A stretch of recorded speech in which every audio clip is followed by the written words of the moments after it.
Get in the habit of solving problems. Get comfortable with conflict. Get comfortable solving and addressing and confronting it. Be you. Be raw. Be human. Just don't be something outside of who you really are, and be honest.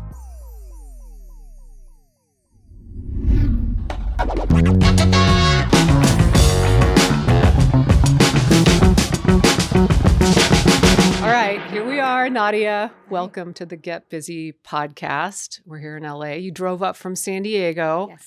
I'm here with Nadia Ardebili. Ardebili. And we are going to talk about HR. You are an HR professional. You have your own company, and you're also a professor of HR. And what is so interesting is that HR and the people part of business is the number one pain point for business owners and entrepreneurs, because anytime you introduce humans into the equation, it can get really, really messy. So tell me a little bit about your background. Sure. So, my background, I come from a family of entrepreneurs or doctors and lawyers. And so I guess I was destined at some point to end up here, but unwillingly.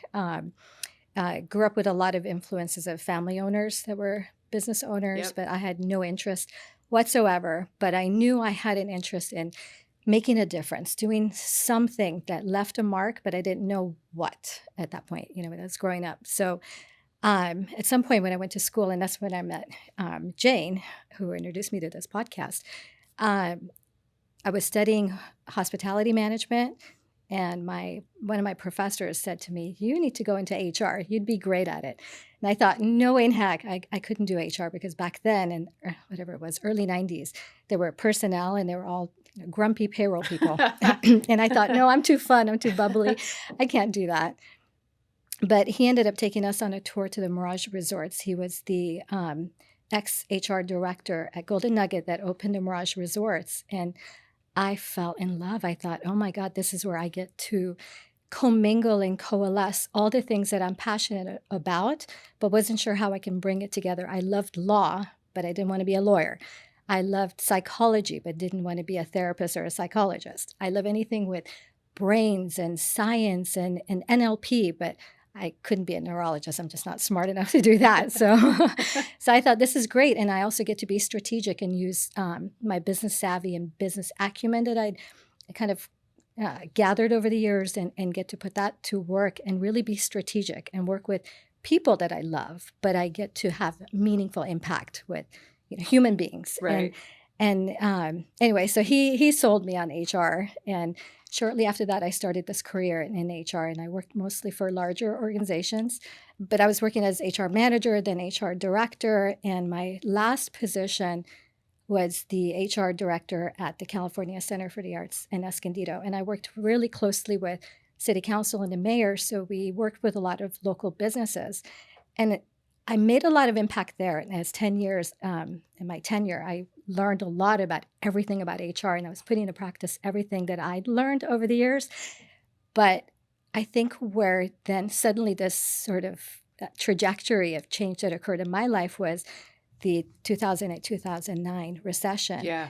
And I was helping a lot of our local businesses figure out what to do to survive and close the doors or whatever. And I started helping them and doing a lot of consulting for free.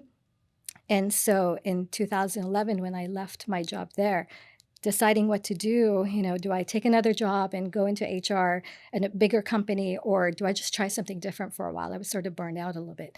And they're the ones who actually, the small businesses that I was working with were recommending that I do consulting. And so that was sort of the inception of this business, the California HR Services. And I started to do some consulting on the side, and little by little, it just grew. And organically, now here we are, 13 14 years later. Can't help you there, sister. Sorry. Right. So, and so now here we are. We're an international HR consulting firm, and we service small businesses. That's really my niche and where my passion and love is, going back to my roots of small business owners in our family and wanting to do impactful work and providing HR services for small businesses.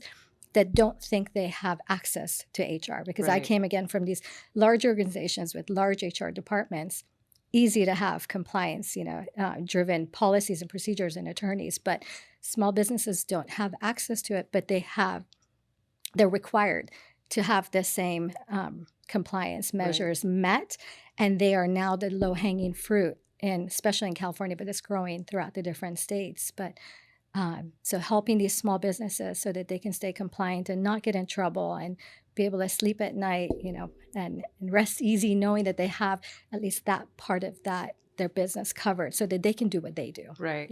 And so. And HR is, when a small business starts to scale and needs HR, it does rise to the top of the pain points for not just small bit, like any business that is scaling.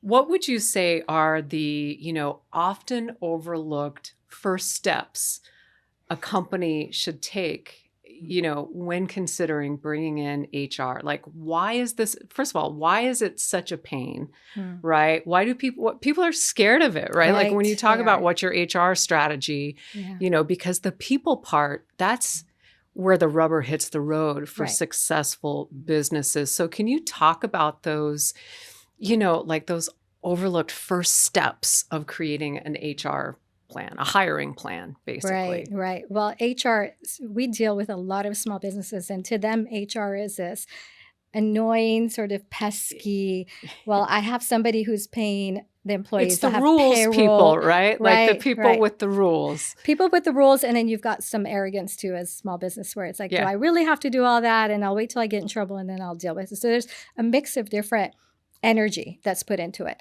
But I will say for small businesses, it's first and foremost is payroll. I have to pay employees. So I have to make sure somehow I have that in place that pays them.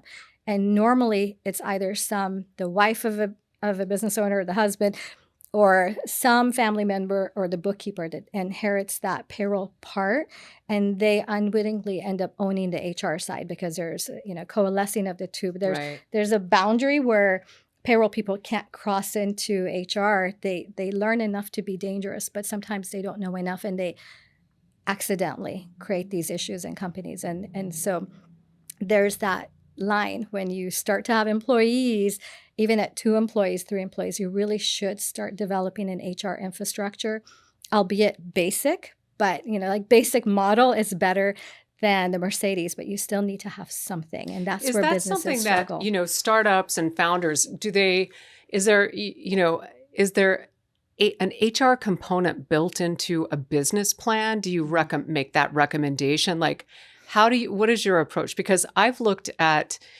business plans that do not have an HR component. So can you talk to that a little bit? I'm so excited you said that, actually, because I have a plan. I'm in a phase of development to work with the SBA. I work with a lot of different organizations, and I speak at a lot of different chamber events, and I'm on the board of like the SDAC, and we through the EDD office, we do a lot of outreach to businesses to help them understand like this is really important. But it isn't. And I met with a SCORE, somebody from SCORE many, many years ago when I first started my business. Said, how do I develop a business plan? So hang on, like this is really, so explain to the audience what SCORE is. Of course, you'd ask me that, and I can't remember what it stands. Let me get my phone. I can't remember what it stands for, but it's an organization that they essentially provide you all sorts of resources for your business. They help you. I met with this gentleman who was a retired, multimillionaire business owner, and he became my mentor in helping me develop a business plan. But like you said, there was nothing in there about an HR infrastructure. There never is. Nothing. And so I'm on a mission to change that. I am working with the SBA and trying to figure out how do we weasel ourselves in there, not because I want to make any money. I do a lot of free presentations and speak all around the state. And my goal is business owners need to know this. And again, it's because we've become low-hanging fruit. In the old days, employees went after the bigger companies if they were non-compliant or if they did something wrong, either on purpose or just accidentally. It didn't matter. They went after the bigger businesses. Now I'm seeing smaller and smaller organizations get hit with these lawsuits, PAGA claims, which are huge in California, class action suits, and just employees suing it and, taking hundreds of thousands, if not a million plus, which again, if they're doing something wrong, I'm all about fairness and Right. doing the right thing. But there are a lot of companies that are doing it incorrectly, accidentally, and they don't know any better. So I think it's such an integral part of a business foundation where companies should know this is important. Again, you can start with a basic model, and we do that in our company. We'll give you the basic HR foundation so that at least you're solid, and then we can build on it over time, but get something in there. But otherwise, you're vulnerable. Right. So talk a little bit about, like you were just talking about, if you aren't compliant, you are at risk. Right. Those are words. Can you give us examples? Like what is it to be non-compliant in case of HR? Like what are the risks that business owners are taking by not adhering to a solid HR strategy? Well, I will tell you, because I teach the HR certificate program at the local college in San Diego, Maricosta College. Literally everything you do, from the time you write a job description or write an ad and place an ad, there's some kind of a business code, something attached to that. So every step you take in the life cycle of an employee, you can inadvertently do something wrong, say something wrong. In an interview, you can just, I don't know, ask me a simple question about me, wanting to get to know me in it, and want to know, well, what are my aspirations even with my personal life? Do I want a family? Do I want to have kids? And you're thinking that you're asking a question to get to know someone innocently, but you could be violating some code and asking the wrong question, which puts you at risk, you know, from a business employer standpoint, business owner standpoint, whatever the case may be. So every action you take, whether I decide, well, you came from a nonprofit, so you had a lower salary, and so I'm going to give you less money, it could be construed as discrimination because you're a woman that tends to be in a nonprofit, or women tend to not fight for higher wages so they can come in at a lower amount. But now there's a gap in, if it were a male counterpart who were applying for the job who had a higher salary, then they will command a higher salary. So now there's laws actually in California about salaries and what you can ask, and even placing job ads, placing the salary there, or having salary bands. Literally everything you do has some kind of a fine attached to it, or if depending on how it's done, an applicant or an employee can file a claim against the company that their rights were being violated or they were discriminated against. So then you have to fight an uphill battle defending that you didn't know, or you didn't mean to, or it was an innocent conversation that, in different contexts can be used, and to cause you to have to go to court and defend yourself. So, and there's so many different agencies now that can come after you. There's the Department of Labor, there's PAGA claims, as one individual can go in who feels like they were wronged on behalf of an organization, and how now the state comes after you. And these are thousands, if not millions of dollars of claims that can shut businesses down, for good. So going back to that first question we were talking about, so to avoid these kinds of risks, right? And it's so easy to just be like, oh, I can't do HR because it feels like admin, right? Because it is, right? It's operational. What is the first step? All right, say I just got funded. I'm a startup and I got my first round and I'm going to launch. At what point do you bring in an HR strategist? Well, is the plan to have employees or not? Let's say in this instance, yes, it's to scale very quickly. Right away, because you want to talk about, okay, do you want the foundation? As soon as you start to place an ad or recruit or hire a recruiter, depending on if you want a headhunter, what level employee are you bringing in? Is it an admin to answer the phones versus, a CEO, CFO? I don't know, whatever the case may be. Again, there's so many rules attached to that and how you do it correctly and how you do it incorrectly. There's even we have clients where they outgrow us and we help them build and bridge them to a certain place, and now they need a formal HR director on site. We help them do the interviewing because they unwittingly would ask the wrong questions. They didn't know what to ask and how to vet out those skill set, the soft skills and technical skills. And, it's important to have someone in your back pocket that can set you up for success with everything you do, whether it's a job description that is really speaking to the right candidate. Exactly. Because if I'm reading an ad and it's not written correctly and it's not really telling me what the job is, well, I'm going to apply for it not knowing. But it's being strategic, but also being compliant. There's a mix of all of that. Exactly. What about, startups? A lot of them want to go into, especially if they're bootstrapped. We're going to call this one a bootstrap company. We get a lot of questions about, hiring only freelancers. And we get a lot of questions about setting up, a remote workforce. Right. Talk to me about those two different strategies, right? Like, we're not going to hire anyone. We're just going to freelance, outsource. And then talk to me about what advice you give to those companies that just want to be remote, virtual entities. Right. And yeah, the two separate angles altogether. I will speak about freelancing, and there's some specific laws even in California, and a lot of people don't realize that by hiring 1099, they're violating some ABC rules in California, and that's a huge one. And my background, I accidentally somehow became a lobbyist with AB5 Cool. by accident. Ended up in Sacramento lobbying on behalf of our clients because the rules were changing. And at the time, my employees were 1099 as well. I hired 1099 employees. Of course, it costs you way less. You don't have all the payroll taxes and the headaches that go with it. And some were accidentally in that when I went in, and I actually got an exemption for my class of employees through Sacramento that HR consultants can be 1099. I voted against that and went with the higher cost of payroll taxes and employees because it allowed me to have more control over those individuals and the services that we provide. And, I wanted it to be sort of the McDonald's or in and out of consulting so that it's always consistent across the board. Right, so it's a QA, there's more quality assurance. Quality assurance. Yeah. It's making sure everybody's providing the same service, and you're not getting a different thing every time. And I'm very meticulous about who I hire because I want it to be service-oriented, very service-oriented, and caring about the companies. It's not just about consulting. It's about really, truly being in their back pocket as right. their HR director, that we're eating, sleeping, their worries. And I wanted to ensure that. So I guess it depends. What do you want? That's that strategy, right? Do you just want somebody just going out and doing the work and you pay them? Or do you want to have that control and that, I guess, the synergy across, right. all your but team? Isn't it like, and I read some of your stuff about, creating culture, right?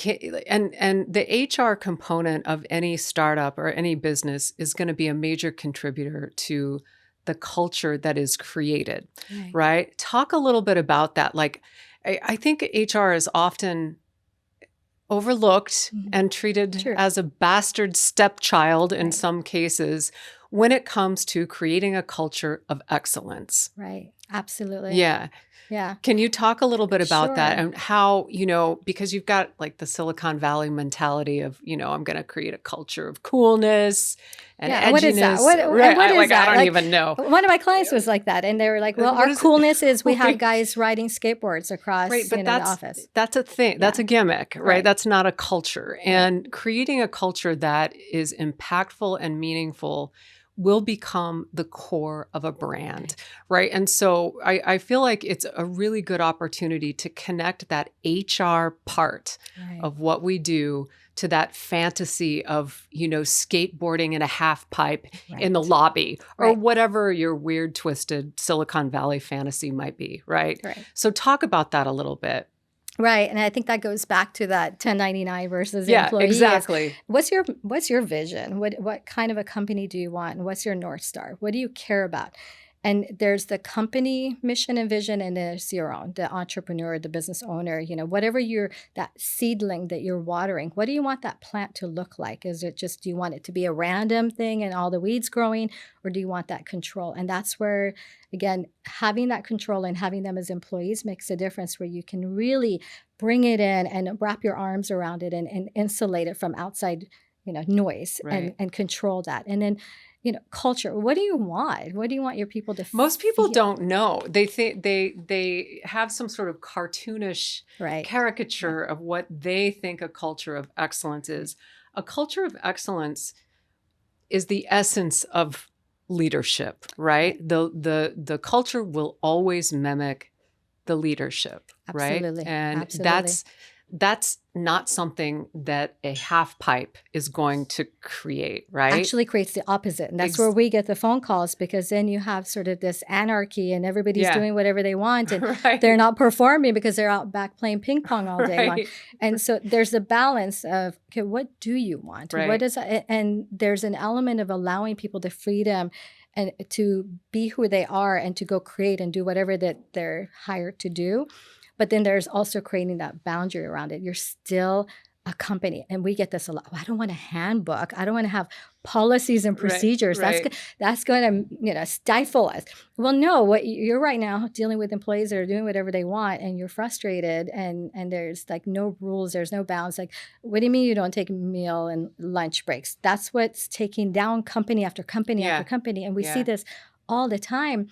And where companies are in business one day and then they're gone, and we know why, because we have an in with these companies. We understand that they can't withstand some of these claims that they're getting hit with. Yeah. So it's really important to understand that balance of, yes, we want to be this amazing company to work for. But I get to the root of it.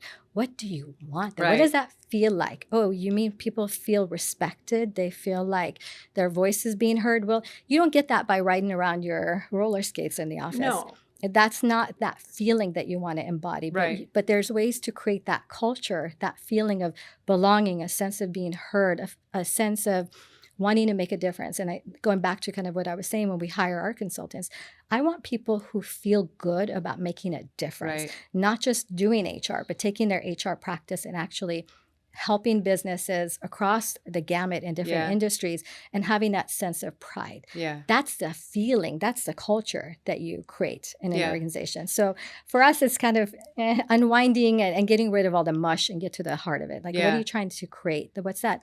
Let's talk about that vision and how it feels, and let's create a place where people feel that way. Right. And it kind of ties into, a lot of your leadership work, right? Like I noticed that you have done a lot of leadership mentoring and, how to be a great leader and a leader of culture and of excellence, like we were talking about before.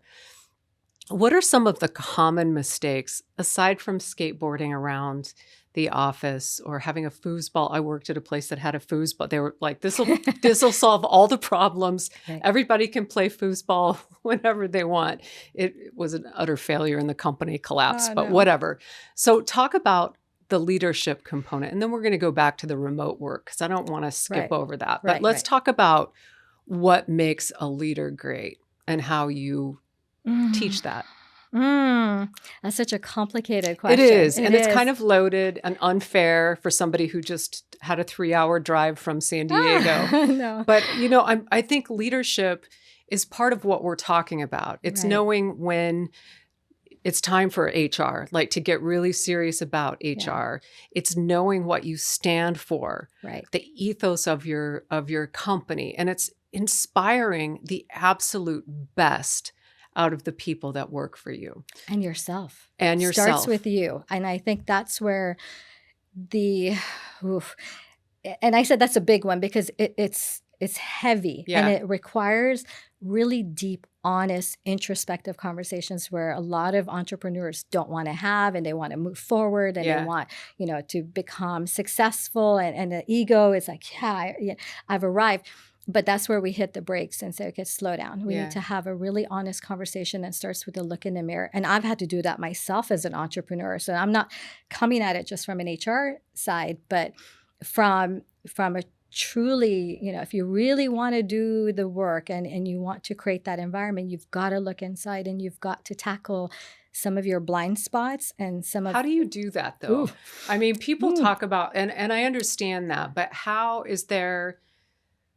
Like, how do you get to that point, right? Like, it sounds easy, but I think that kind of introspection is really, really hard for entrepreneurs. It's very hard. And I wish they covered more courses. And when I teach my HR program, I tell everybody, we're going to have some honest, raw conversations. We're not going to just talk about the fluff of how to do HR. It's about having those raw, honest conversations and moments where you are literally crying and it's so much. But that much, just like I tell my kids, those moments of pain create the biggest growth moments. Yep. You don't grow if everything is fluffy and nice and happy and easy. It's those gifts in those moments, if you can just set aside and you know that, and I'm going to butcher this, but you probably know this really well, but it's that, you know, story, it's this Indian, I guess, proverb or something about the I'm butchering it.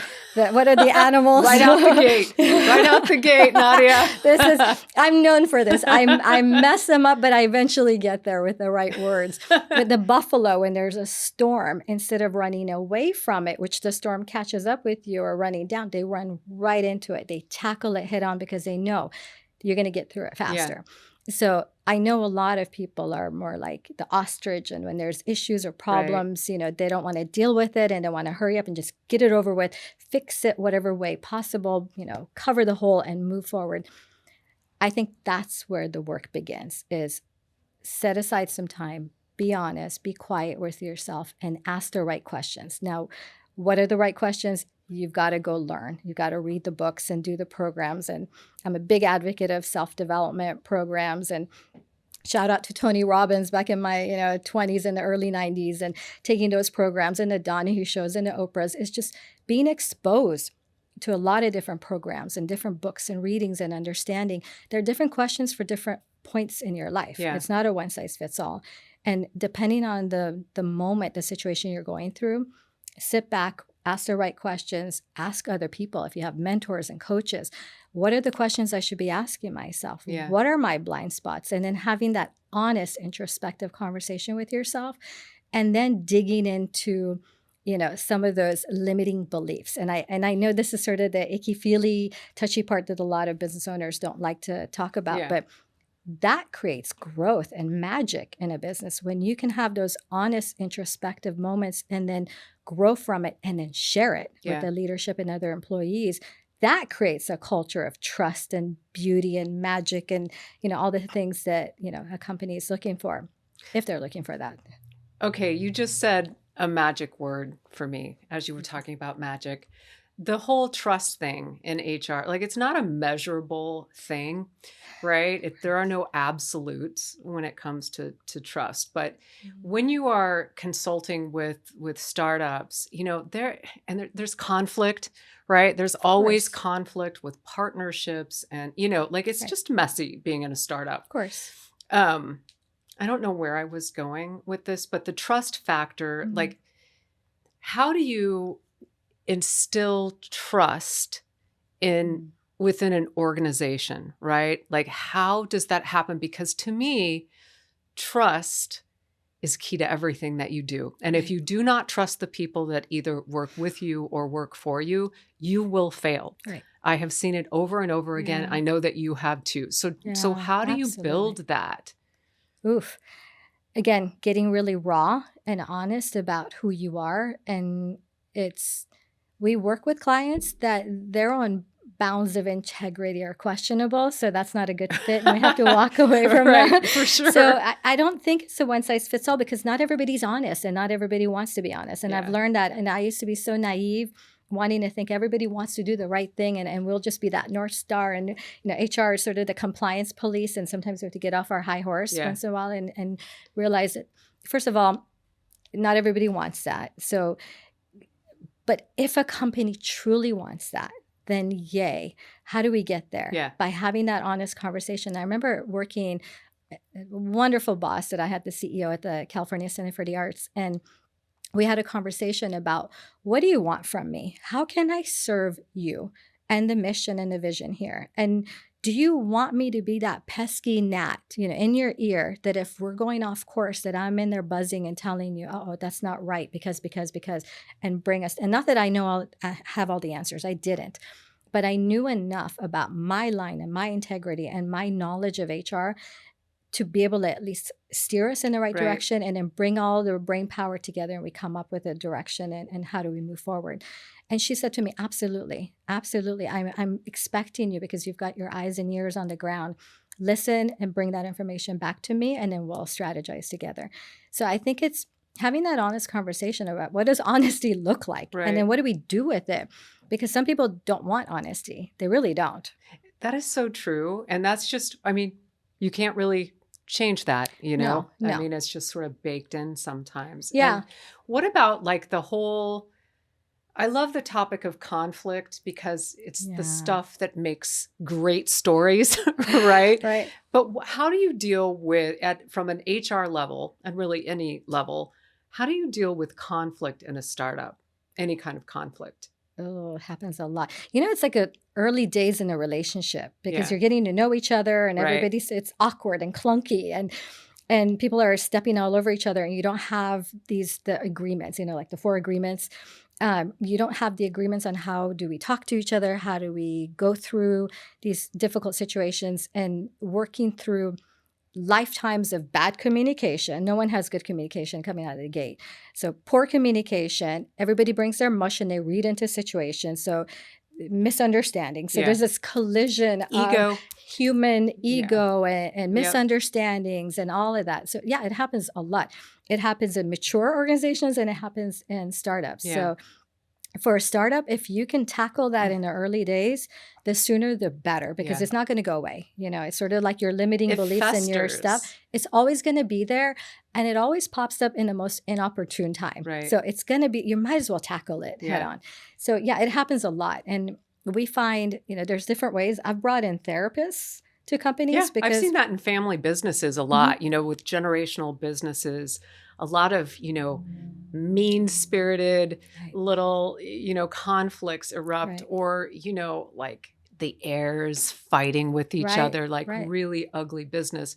But I think to your point, if you get ahead of it, Yeah. it's going to be better. But conflict is an inevitable part of business Right. when you are a startup. So, Absolutely. And it won't go away. yeah, And it one will more thing not. I learned, and again, not to give too much credit, but I learned this in a Tony Robbins Business Mastery program was, and this is what, shout out to anybody who's ever taken any program, with any possibility of learning different tools and resources. But one of the things that I learned in the program was just as soon as you solve a problem, you're going to have a new problem. So Right. get in the habit or in the business of solving problems.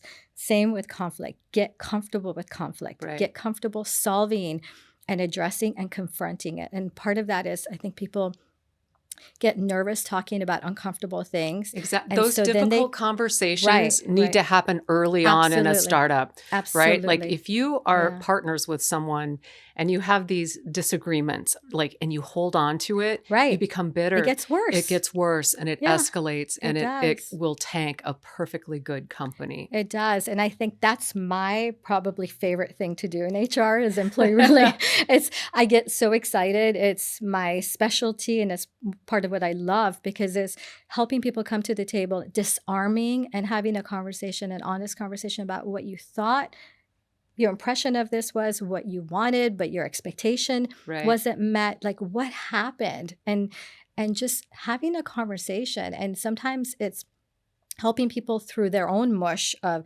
lack mentality. So I thought you're going to take it all and I'm not going to have anything. So I have a fear of that. It's, again, you cannot hide from who you are. You're going to bring your limiting beliefs, your insecurities, all of that will surface and bubble up.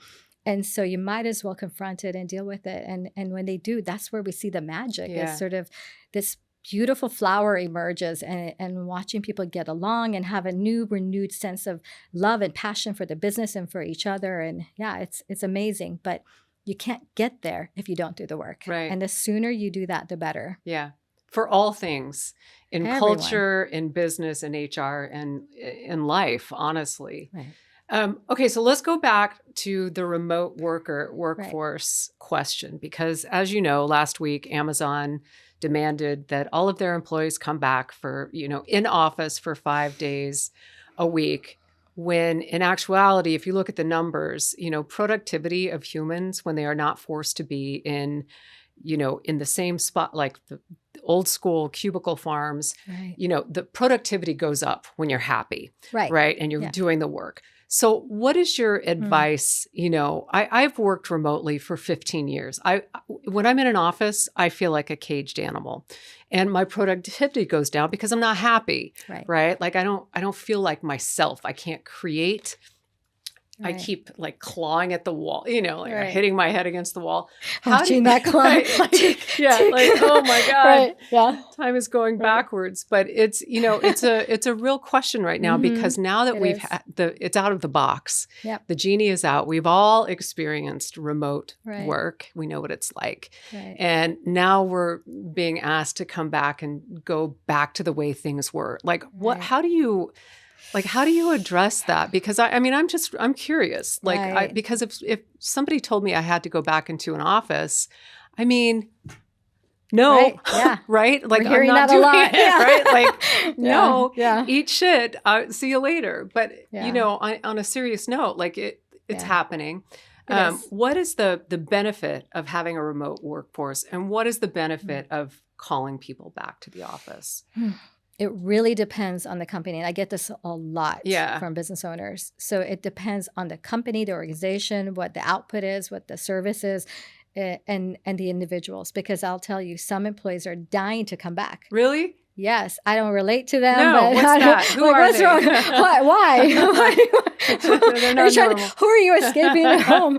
I don't get it. But some people need that. They need that kinetic energy. Yeah. And I will say there is a benefit to it depending on teams. And so I think what I'm seeing with organizations that have hybrid, where they need to have team meetings and they need that knee on knee, like the energy flow between us. Right.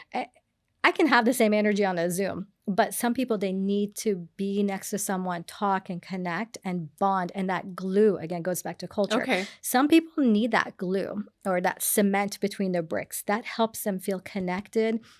And it's often not even about work. It's about, I know about you and your family, and then you bake your favorite pie and you bring it. Yeah. It's the human element that's missing for some, and some human beings need it. Yeah. Some of us have been there, done that. We've done it for our entire career. Yeah. And so maybe we're like, okay, we got that fill, and now we're in a different stage in our life, so we don't need it as much, and we found other meaningful ways to get that same feel. It's always back to that feeling. Yeah. It's finding that feeling. So if you're looking at work to fulfill that feeling, then you need it and you're going to go to that. And so that's from the employee side.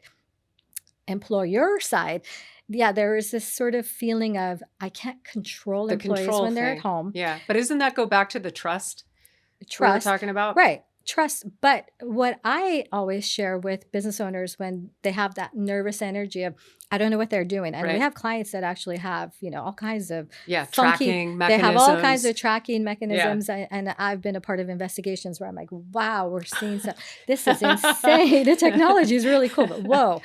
Yeah, I think one employee, we watched her playing Sims for hours and hours and hours. Oh, wow. That's disturbing. Yeah, so she obviously isn't there. And then through that, I uncovered in Amazon that there's a thing you can buy that does a tick thing on your keyboard that makes it look like you're active. Oh, yeah, a mouse mover or whatever. Right. I do not have one of those, just for the neither record. Do I. Yeah, I've never seen one before. I just read about it on social me media. Too. Yeah, okay. Right. So from an employer stand, I get the nerves and the anxiety of, here we're paying all these employees and they're out shopping and golfing and whatever they're doing. That's not cool. But there are people like us who would never even consider that an option. No. Right? But that's, how do you prove that? Well, and I think that's where you go back to, okay, let's have an honest conversation about productivity, what I expect, what I need. It just, you're managing people differently. You know, if there's a gentleman at a company, we used to call him Door Jam Bob. He used to love to go stand at every door jam with his employees, check on him, how you doing, you okay? And but so that was his way of connecting, checking, and then going, hey, don't forget you have the report. So you can still accomplish that through phone and Zoom and whatever different modes of communication, and setting the boundaries of, what do I expect from you? This is what I need. This is what I need every day. This is what I need every week. This is what I need every month. So there's ways to engage employees and let them know what you expect from them. Now, do we care that they're doing laundry in between, or they go for a jog and they come back? As long as they meet the expectation, that's what matters. Right. So I'm trying to create a different dialogue for business owners that are nervous and agitated about, we got to bring people back. Yeah. Why? But if it's a connection, well, then maybe have once a week meetings where people meet, talk, engage, but then they get back to work. And then you're measuring productivity versus do I see you in the office? Yeah, I the will tell control you, thing. you probably know this too, working in an office. A lot of people can show up in an office, but they're not productive. Hey, They're not no, working. listen, when I was at Entrepreneur Magazine, I worked remotely. When I would go back in the office, right, and I had a big staff, and I would yell, like, when you're in a newsroom, there's a lot of yelling in the bullpen. And I would yell out, hey, I need to see the cover copy, for XYZ. The youngs would direct message me. They wouldn't even yell back. So even if I was in the office, the communication still was digital, right? So it wasn't like my being there didn't really change anything, right? I might as well have been at my house in Colorado, right? The way they were communicating. Right. I mean, it's just, yeah. yeah. So like, I'm very bullish on remote, but I also understand, the need, especially like the old school mentality of just like, roll call, right? Like, and they need that. And that makes them feel secure when they see all the heads, right. but they don't know they're on Amazon shopping or whatever. Right. Or just they're not always working. Yeah, right. Exactly. Right. I mean, I guess it just depends on the company and the leadership and all of that, but we're at this inflection point, I think, with, in the office, hybrid in the office, or completely remote. And, just if you look at the good that came out of the pandemic, productivity went up. Companies started thinking outside of the box on how to make it work. CO2 numbers went down, interesting things happened. People started to go inward too. Yeah. Look at all this conversation that we're having about authenticity and looking at your blind spots and looking at your whatever limiting beliefs. All of this became more faddish during COVID and beyond. Is because we started realizing, whoa, it's a different world. Yeah. And we need to go inside and we need to have these conversations and in the quiet moments, those are important, and that helps us elevate, and it's kind of cool. Yeah, it's really cool. Yeah, so I'm loving it, actually. Anything is possible, right? If you, and sorry, this is maybe a much more philosophical than it needs to be, but when we can do magical things in a company, right? But we are so trapped by norms, boundaries, cubicles, that we don't think outside of them. But when all of that is eradicated, like it was during COVID, we're so creative with what we can come up with. And now we're retreating, right, back to the way it was, because that's how we get our head count, And I don't know, from an HR perspective, It's a beautiful moment, I think, in time, because I think that's the masculine and the feminine sort of have collided. And there are a lot of people right now that are saying, we don't want that way. We don't, it doesn't resonate with me. And I know I've heard it on the podcast too. And that resonated with me because as an entrepreneur, I've had to tackle that too. Yeah. I don't want to run a business like that. I have a very feminine nature, supporting, nurturing, and I want that to be more enmeshed into how I run a business.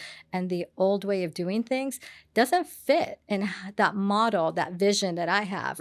But I think this is why we need entrepreneurs right now, to rise up and say, no, we're not going to do we're not going to go backwards to what was before, but let's look at what worked during COVID, what worked before, and maybe, again, that hybrid blend. Let's be okay with a new normal. We don't have to go backwards to that, because that wasn't that great. We shouldn't either. go backwards to anything. Going backwards is not progress. No, but I think there's a nostalgia with backwards. There and is we a think nostalgia. It was so great. Yeah. Was it though? No, it was gray and beige. We all worked really hard, and you had to show up to work every day, and you hated the commute. Did we really love it? No. I love that I can go early in the morning, hang out with my dog in the backyard, have my coffee, and be on a meeting at the same time, and then hang up and hang out with my hummingbirds for 5 minutes and really feel nourished. And then I go into the next meeting. And centered, and your headspace is clear. Right. And I literally go into the next meeting and I kill it because I feel good. Yeah. And I think that's going back to that culture of what feels right for you. Do that. Why are we all going backwards again? Yeah. No, it's really interesting. Sorry, I didn't mean to take an exit ramp, but I love it. You have so many interesting and wise words for entrepreneurs and startups, and really anyone out there in business. Thank you. So I really appreciate your time. I have one more, since we've been weaving around here talking about, kind of intangible things, but what is your one piece? Like if you had a giant megaphone and you could talk to all the founders who are out there, what is your biggest piece of advice for them when it comes to the people part of their business?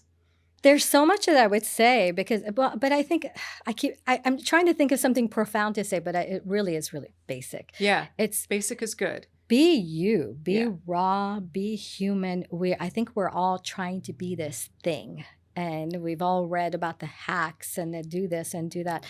And at the end of the day, everybody sort of feels lost because Yeah. they're trying to be something that they're not.